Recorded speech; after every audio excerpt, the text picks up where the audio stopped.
If you're struggling with that big over-the-top movement in your downswing, I've got the feel for you. We so commonly see this first movement being a rush with the upper body, and we especially see it with the big stick, with the driver in the bag. And it's almost the way the player is trying to generate speed, but we know that we should be starting from the ground up. However, when I ask golfers to focus on starting with their lower body, what I often see is this big wind out of the way with the whole body all together.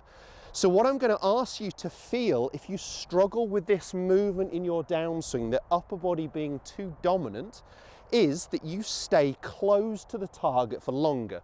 So we're going to feel like our lead arm works a little bit more down across my chest, and my shoulders, my upper body, my torso stays close to the target for longer. And a great way for you to feel that is going to just be using an alignment stick. So what I've simply set up here to start with is an alignment stick, a tour stick that's just in front of my toe line, and that's actually parallel to my target line. But what I'm going to do now is I'm going to move this so this is actually aiming a lot more to the right. So it's almost going to be close to my target line by a good 30 degrees.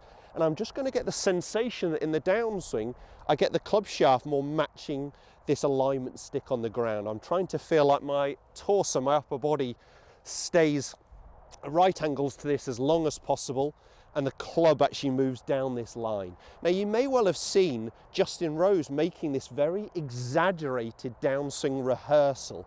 So I know he's felt for a number of years that where he goes wrong in his downswing, and he's got obviously a beautiful golf swing, but if it goes wrong, that he gets his arms too far in front of him too early and loses some posture. So what he often feels is that his lead arm works a little bit more down across his chest, and that he really tries to maintain his tilts, his forward bend here. So he's really trying to feel that in the downswing, he actually increases his spine angle as his lead arm works down his chest. Now, if you are someone who's struggling with this first movement, this over the top, I think this works really, really well. Rather than worrying about firing the lower body quicker, actually feel like you're going to delay the upper half a little bit longer, especially, as I said, for any slicers. So let's give it a go. I'm going to really exaggerate this movement here first. Lead arm down my chest. You can see how exaggerated now. I'm not going to achieve that. I know as soon as I add some rotation, my arms are going to move more in front of me, but that is going to be my feel. So I'm going to do it at slow pace.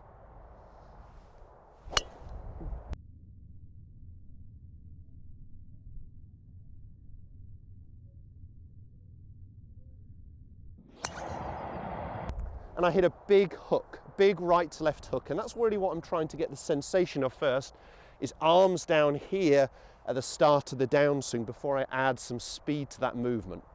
So let's go ahead and put a little bit more speed into this one. So I'm still going to get that same rehearsal, and it's something you could take to the course, is the exaggerated rehearsal. We're not trying to make pretty practice swings, we're trying to make our practice swing useful to what we're trying to achieve. So if you're someone struggling with this movement, I really want you to feel the opposite here, that we delay that upper half. I'm not going to go as exaggerated in the actual move, but I'm going to feel it in my rehearsal and then go ahead and pull the trigger.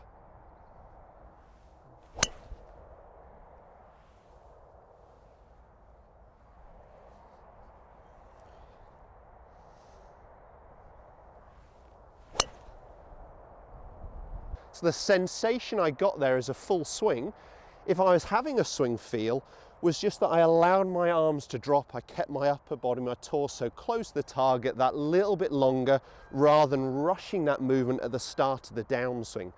So if you've been struggling with that over the top movement with the driver, make sure you give this a go. Focus on that transition movement, how you start the downswing, trying to keep your upper body closed for that little bit longer. I know it's going to help you play some better golf next time you get on the course.